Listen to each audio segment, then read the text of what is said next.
আলামিন বলেন, পৃথিবীর ভিতরে সবচেয়ে শ্রেষ্ঠ নিয়ামতের নাম হলো কোরআন। এমন কোন কিতাব নাই যে কিতাবটা বুকে লাগাইলে চুমা খাইলে সওয়াব হয়, কিন্তু একটা কিতাব আছে যেটা বুকে লাগাইলেও সওয়াব হয়, চুমা খাইলেও সওয়াব হয়, সেটার নাম হলো আল্লাহর কোরআন।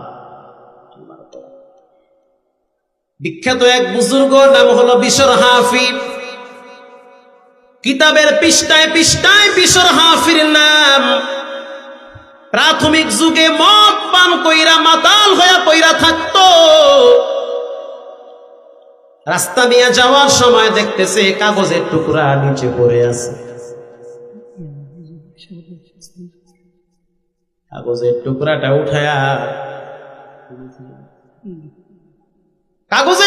উঠায়া বুকে লাগায়া চুমা খায়, বাসায় নিয়ে গেছে।